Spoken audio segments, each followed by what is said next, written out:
A lot of people think they have a fertilizer problem when really they have a dead soil problem.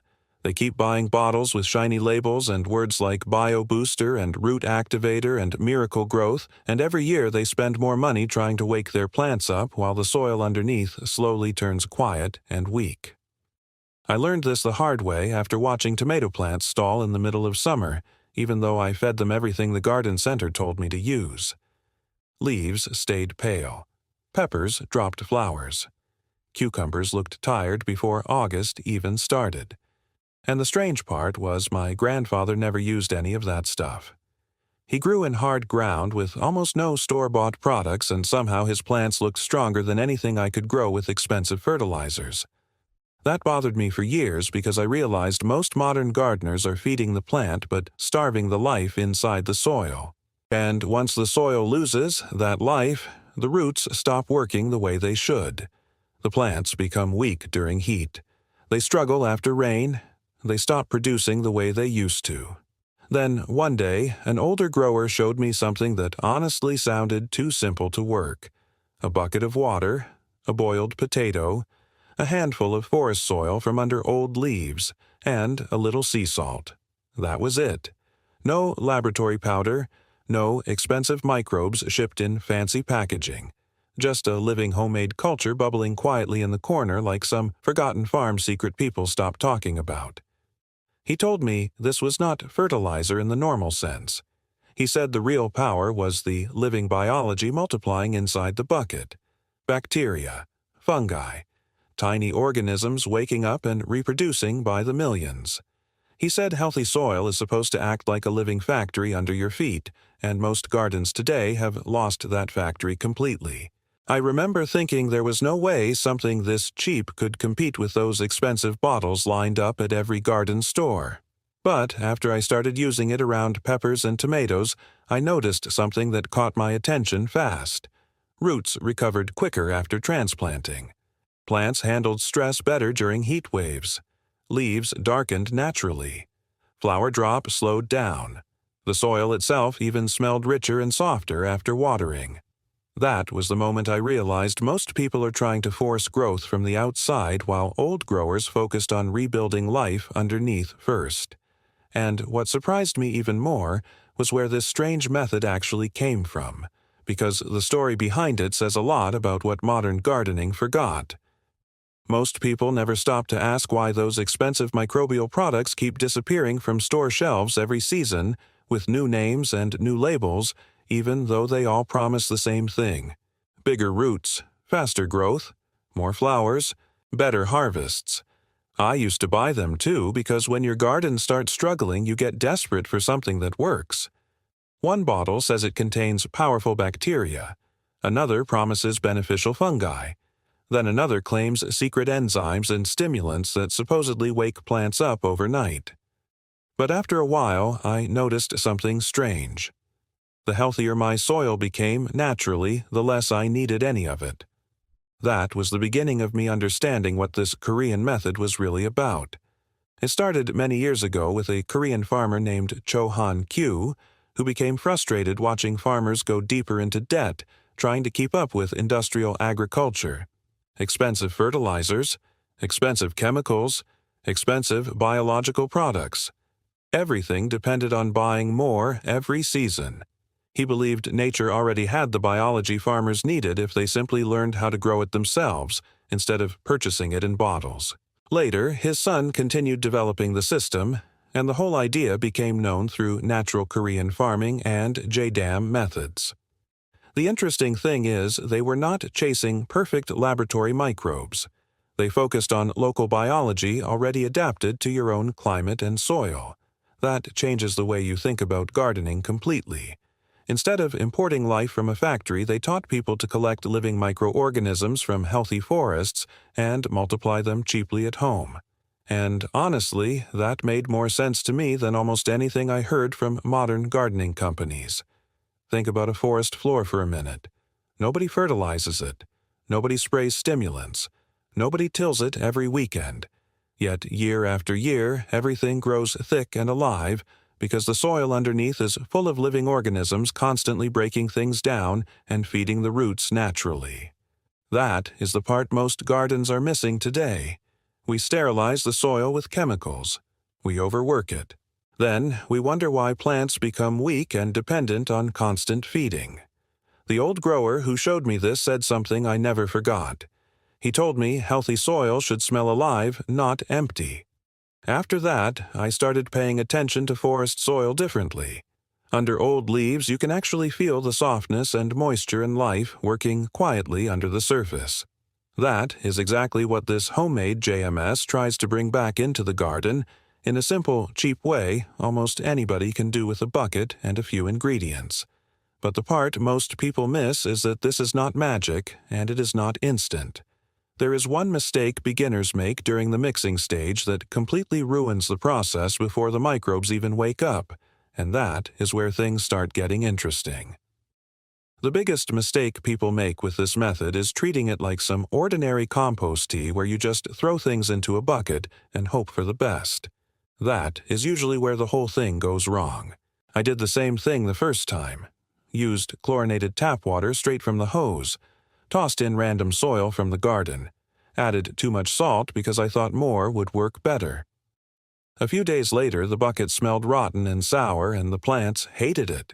That was when I learned this process is really about growing living organisms carefully, not just mixing ingredients together. The old Korean growers were extremely simple with their methods, but they still respected the biology inside the bucket. Once I understood that, everything changed. What you want is not rotting sludge. You want living microbial foam forming slowly on the surface like a quiet fermentation. That foam tells you the biology is multiplying correctly. So now I do it the same way every time, because consistency matters. I start with a clean 5-gallon bucket and fill it mostly with non-chlorinated water. If all you have is city tap water, just leave it sitting open overnight first because chlorine can weaken the microorganisms before they even start growing. Then I boil a few potatoes until soft. Nothing fancy. Cheap old potatoes work perfectly. The potatoes are there to feed the microbes with starch and energy while they multiply. After boiling, I mash them right into the water until the bucket turns cloudy. Then comes the most important ingredient, and this part matters more than people realize. I collect a handful of dark leaf mold soil from the forest floor under old trees where leaves have been breaking down naturally for years. Not dry dirt, not clay, real soft living forest soil with that rich, earthy smell. That handful contains countless microorganisms already adapted to surviving naturally outdoors. That is the hidden engine behind the whole recipe. Then I add a very small amount of sea salt. Just a little. Most beginners ruin batches right here by dumping in too much. The salt is only there in tiny amounts to help balance the solution and support microbial activity. Too much can stress plants later if the mixture is not diluted properly. After mixing everything together, I loosely cover the bucket and let it sit somewhere shaded where temperatures stay mild. Usually within a day or two, small bubbles begin forming. Then light foam appears across the top. That is the moment you know the biology is waking up and multiplying fast. The smell should remind you of healthy soil or mild fermentation, not rotten garbage. And once you see that foam, most people suddenly realize this is not ordinary fertilizer at all, because what is happening inside that bucket starts looking almost alive. Once that light foam starts building on the surface, most people get excited and want to dump the whole bucket straight onto every plant in the garden. That is another mistake that can cause problems fast, because this mixture is concentrated biology, and it works best when you use it gently. I learned that after overdoing it on young lettuce one summer. Leaves curled slightly, and the soil stayed too active for several days. Since then, I always dilute it before using it, and honestly, that small step makes a huge difference. The standard way I use it now is about 1 part, JMS to 10 parts water. Simple.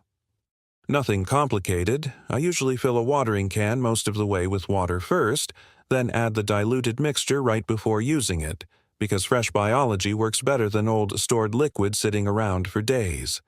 That is something important people rarely mention. This stuff does not store well like commercial products on a shelf.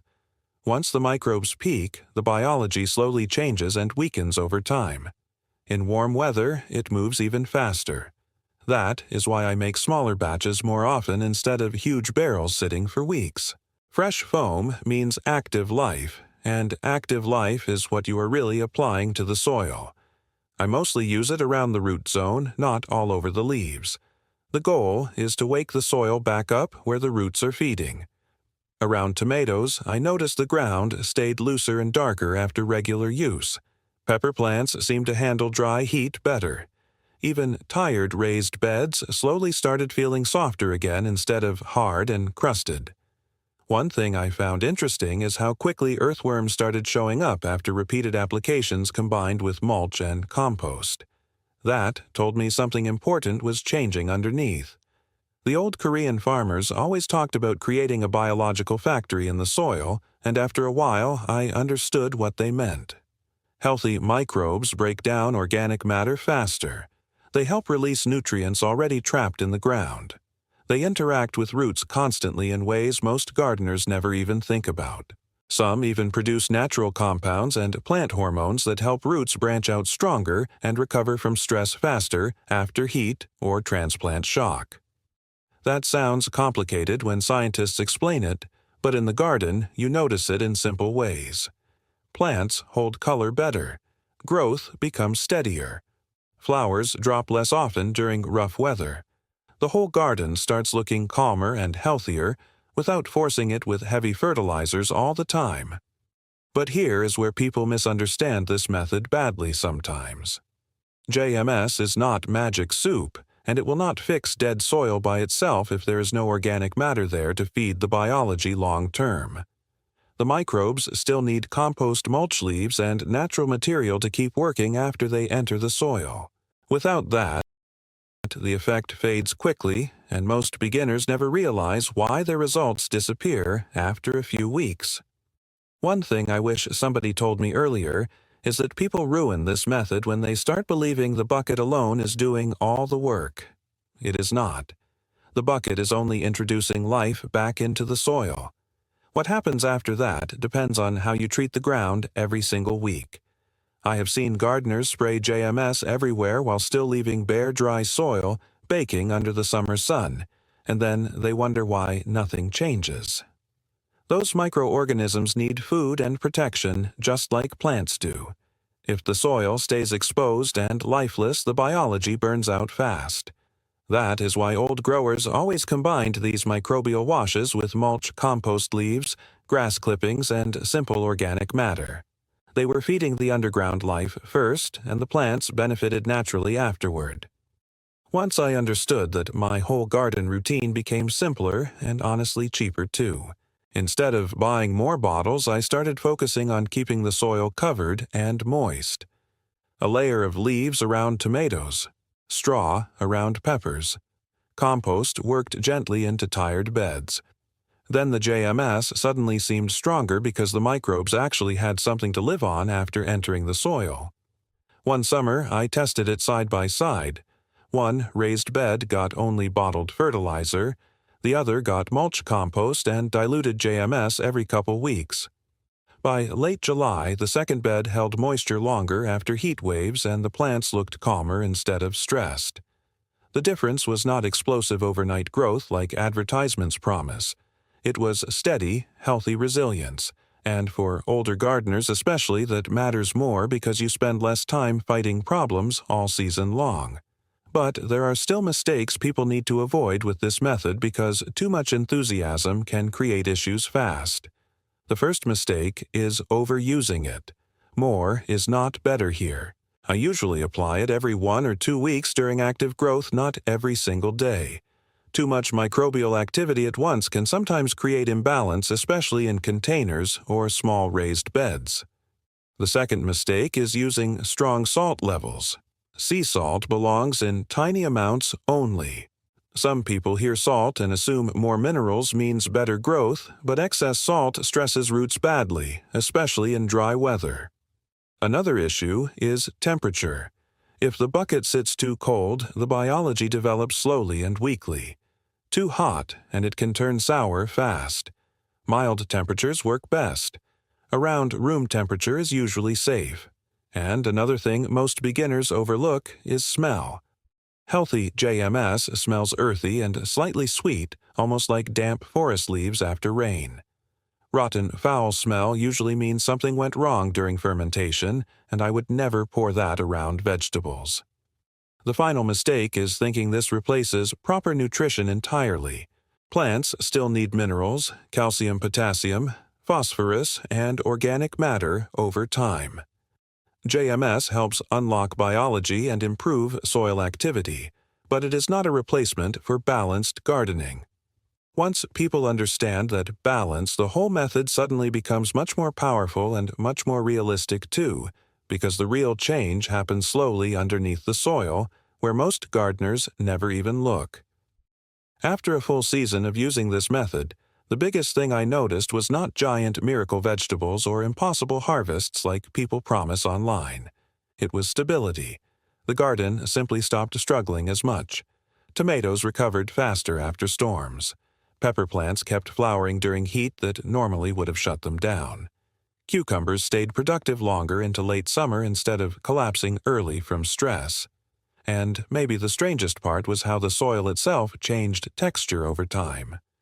Beds that used to dry into hard, cracked dirt started staying softer after watering. Digging became easier. Even weeds pulled differently because the ground underneath no longer felt compacted and dead. That is when I realized healthy soil behaves more like a living sponge than lifeless dirt. One older gardener explained it to me in a simple way I never forgot. He said plants are not growing in soil alone. They are growing in partnership with billions of invisible workers underground. Once those workers disappear, the plants become dependent on constant outside feeding. But when biology returns, the whole system starts helping itself again. I think that is why so many older farming methods still worked long before modern garden products existed. People focused on keeping life in the soil instead of trying to force quick growth from above. And honestly, for people our age, that matters because simpler systems are easier to maintain year after year. You stop chasing every new bottle and start understanding what the garden actually needs. Last summer, I had a neighbor come over after a long heat wave. Most gardens around us looked tired and burned out by August. He pointed at my peppers and asked why they still looked healthy without heavy feeding every week. I told him most of the work was happening underground now. Mulch, compost, moisture, living biology, nothing flashy, just old methods working quietly together. That is the part modern gardening advertisements rarely show because healthy soil does not sell as many products as constant problems do. And look, I am not saying homemade JMS replaces everything. You still need minerals, organic matter, decent watering habits, sunlight, good plant spacing. But once the soil biology improves, the plants often become far more efficient at using what is already there. That can save money and frustration over time, especially for people trying to garden on a budget. What I like most about this method is how accessible it is. A bucket, potatoes, forest soil, water, a little sea salt. That is within reach for almost anybody.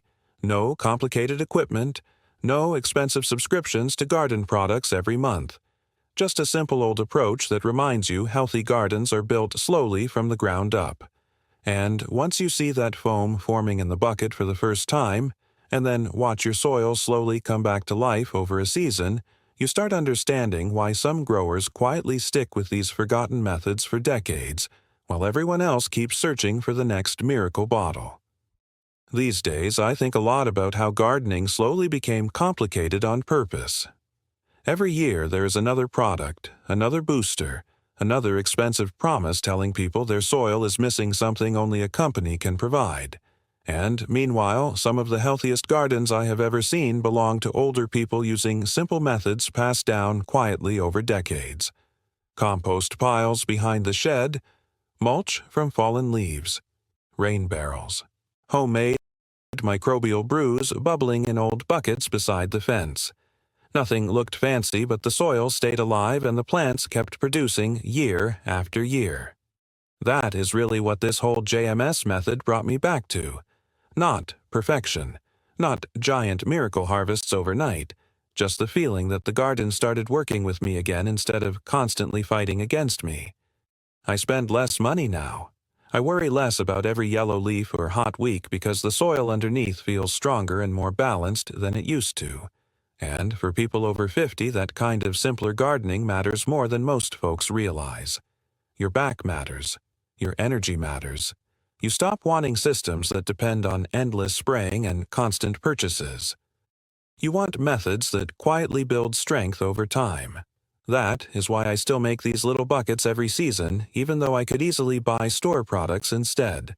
There is something satisfying about knowing a handful of forest soil and a boiled potato can wake up millions of living organisms that help support the garden naturally. It reminds you nature already solved most of these problems long before modern packaging showed up. Of course, there are limits and people should stay realistic. JMS will not turn sand into black soil overnight. It will not replace compost or minerals or proper watering.